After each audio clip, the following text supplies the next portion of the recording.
10 years ago, a film was made by a very special friend of the show. IMDb says it's a story of robots leading a revolution against their human creators. That's not quite the case. Let's find out more on this edition of a Trekzone Conversation. Celebrating 20 years of Trekzone, this is a Trekzone Conversation. And joining me to dispel the myth of IMDb and dive into 10 years later is Mr. James Kerwin. James, welcome back to Trekzone, my friend. Been a little while since we've seen you. Yeah, it's been a little while. Thanks for having me. I cannot believe we're recording this 10 years to the day when this short film was released. So I can't believe it's been that long. You've developed a couple of grey hairs in the interim, my friend. You had to notice, huh? Especially here. Yeah, exactly. Mate, I'm feeling it as well. It is, I think it's actually more down here as thin as it is. But 10 years, certainly a long time. Tell us, you were telling me off air, IMDb's wrong. What is R.U.R. Genesis? Well, so R.U.R. was a play that I always really liked when I was younger. It's a science fiction stage play, which is a rarity in and of itself. It was written by a Czech writer named Karl Čapek. He wrote it back in 1919, and it was published in 1920. It was first performed in 1921. And it is a story about artificial people. They're not what we think of as robots. The Czech word robota was used, which means worker, but they're grown flesh and blood people. But they are tweaked so that they supposedly have no consciousness, no feelings, and they have no civil rights. And they are basically the manual laborers of the world in this future. It was set, the play was set about 50 years in the future at the time it was written. So that would have been 1969, his prediction for 1969. So it's about robots, but not what we think of as robots, not mechanical people, flesh and blood people who just don't have any rights. Certainly a very interesting time, the early 20th century science fiction, novels and stories. What was your favorite part of the film? So it was interesting. I had done a film called Yesterday Was a Lie that starred Chase Masterson from Deep Space Nine and Kipling Brown from Enterprise. And that's kind of the Trek connection, along with some other great actors. And after we did that film, that was a feature. We were kind of thinking, let's follow it up with something else. And I had always kind of thought R.U.R. would be a great feature, but it was a little outside of our financial range to do that. So we decided to do kind of a short proof of concept film that would kind of see how it feels. But our twist on it was that since the original story would have been set in 1969, we set the short film in 1969 in an alt history 1969. So everything looks like Barbarella, and it's very sexy and fun and mod. So that was a really fun. So the short film actually winds up bearing very little resemblance to the original play, but it was just a proof of concept to see what we could do with it. Very cool. And the website is still active as well, rurfilm.com. And just having a read of that as well. Sharp commentary on progress, politics and relationships. I will admit that I haven't seen this one yet. It is on the watch list. Can people still find it online? People can absolutely find it online. It's on a couple of streaming services, Microfilms, which is on Roku. It's on Amazon Prime. And it is also, you can watch it for free on YouTube. It's slightly not safe for work, so watch it at home. But it is free on YouTube. And it also was nominated for some awards as well. Yeah, it got a couple of accolades, which was nice. It played in quite a few festivals. The premiere, again, like today, September 12th, back in 2013 was when we had the big red carpet premiere here in LA. And it went on to play in some festivals after that. And it got really good critical response. A lot of articles were written about it. Unfortunately, it just never kind of blossomed into a feature. It would have been nice if it had. But we had a lot of fun making it. And going by the website, Yesterday Was a Lie was the previous film as well. So keeping that science fiction pedigree of yours continuing along. Yeah, I don't know why. I always wind up falling back into sci-fi as a genre, or at least some type of fantasy elements. And you mentioned Kipley Brown as well, working on this one.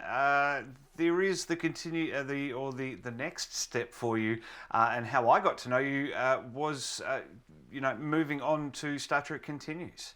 That's also celebrating a 10th anniversary as well. Yeah, that's crazy. So that the whole reason that Kipley and I did Star Trek Continues is because of R.U.R. Genesis. When we did R.U.R. Genesis, one of the actors who had been cast in it was the executive producer and main actor in Star Trek Continues. And so they were working on that project unbeknownst to Kipley and I while we were doing R.U.R. Genesis. And on set one day, he showed us the footage from episode 1, Pilgrim of Eternity, and I just thought, this is amazing. This is a fan film, a cut above. And the whole idea behind Star Trek Continues was having industry professionals from both East and West Coast come together and make a continuation of TOS just for the fans, for the love of TOS. And so we came onto the project for episode 3, which was Fairest of Them All, a continuation of Mirror Mirror, which shot in early 2014. And then we both stayed on the series till the very end. It speaks for itself. And you mentioned industry professionals continuing the original series at that time, 10 years ago, 4 years before everything that went down with that other production. This was kind of the way that it was heading, and this was just wanting the whole idea behind fan films, kind of the couple of productions there was to these industry people wanting to tell Star Trek stories. Yeah, and this was during a time when there was not a lot of actual real Star Trek content being produced. There were the Kelvin Timeline films, which you'd see one every few years. But there was no Star Trek on television. Enterprise had been canceled. Discovery hadn't started yet. And Paramount, and then later CBS Paramount, were very generous in allowing people to make their own kind of independent Star Trek projects, as long as you didn't profit from them, which is a rule that some people followed rather liberally. Yeah,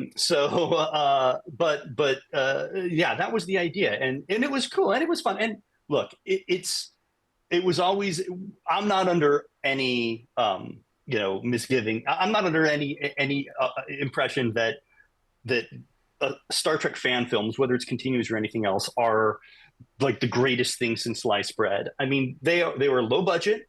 They were staffed primarily by volunteers, even though most of the people were industry professionals.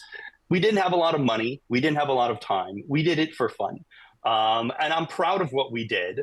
But now that Star Trek is back in many, many forms, varied in sundry forms, all over television, it's time to, for me at least, to kind of move into other things, to kind of move on. But God bless everybody who's making fan films.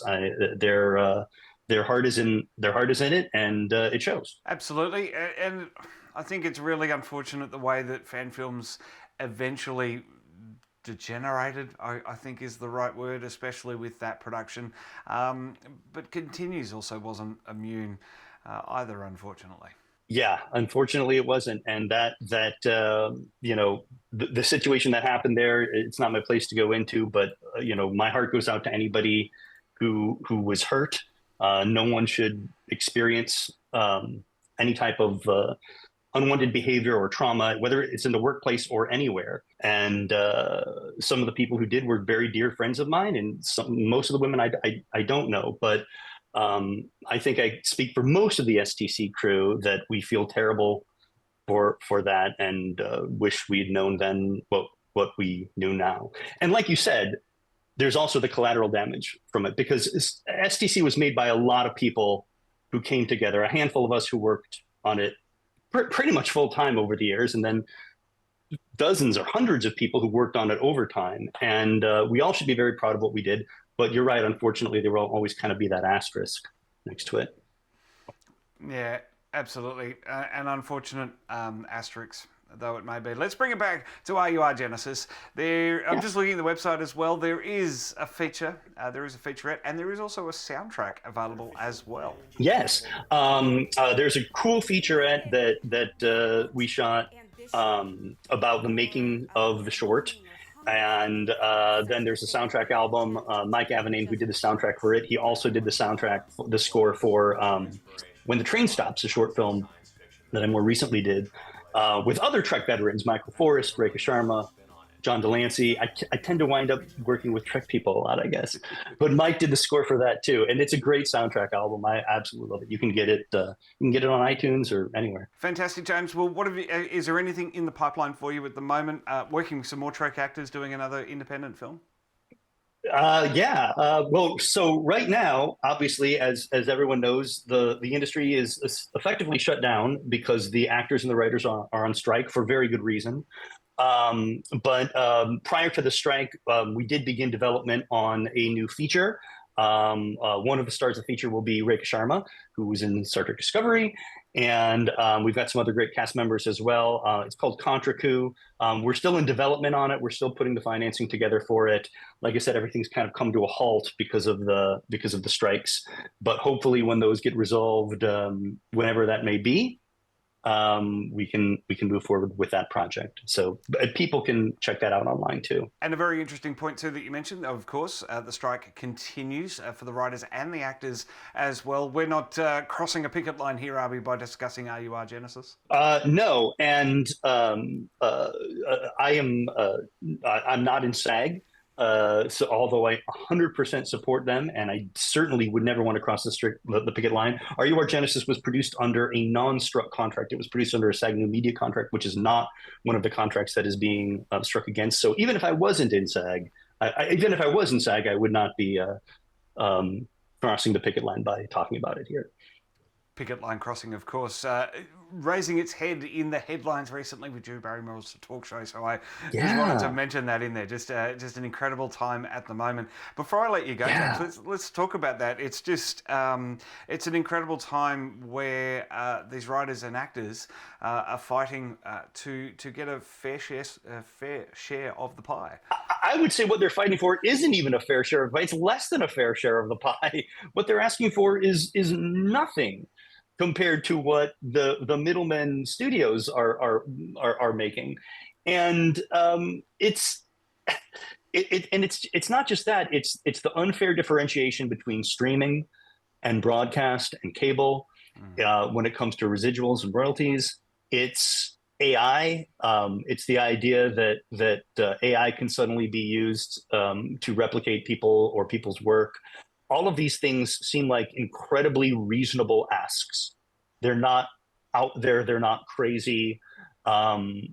This is like, to me, I mean, I've been here for a while, and I've been through other strikes in Hollywood. Whatever you thought of any past strikes, this seems to me like a no-brainer what they're asking for. Why has it even come to this? It's not fair. But I do hold out hope, and I think that they will eventually get a lot of what they're asking for. It definitely replicates the strike in the 80s as well with new media. It seems to be a requirement that this happens every time there's new media on the block, and we need to sort things out. So, of course, supporting those unions. Hopefully we get it sorted, because I'm just looking at the American full television schedule. It's looking a lot like Australia's, with a hell of a lot of reality TV and mind-numbing crap on the air. So good luck to Americans who have never experienced this before. Australia knows exactly what's going through. James, great to chat with you, man. It's a short, sharp and sweet Trekzone conversation today to talk about R.U.R. Genesis. 12 years on, 10 years on. People should check it out on the website, rurfilm.com.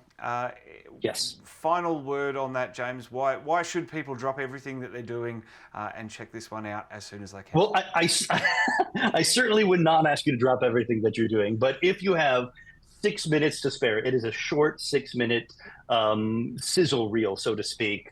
It's fun. And if you like movies, if you like 60s style sci-fi, if you like almost campy, sexy Barbarella type sci-fi, I think you'll like what we did with R.U.R. Genesis. And again, it would have been nice to eventually turn it into a feature. We didn't do that, but we've all moved on to other things. So, but yeah, rurfilm.com, and you can check out. Oh yeah, go to jameskerwin.com too, because you can check out the next stuff about Yesterday Was Lying, the next project that we're working on. Very, very exciting. So grab your phone, head to your lunch break, and catch the film. Don't do it on your work computer, because as James said, it's not... Don't do it not safe for work. Not quite safe for work. I love it. James, let's not take so long to chat again in the future. Thanks Absolutely. for tuning in for this short, sharp Trekzone Conversation. Thank you, sir.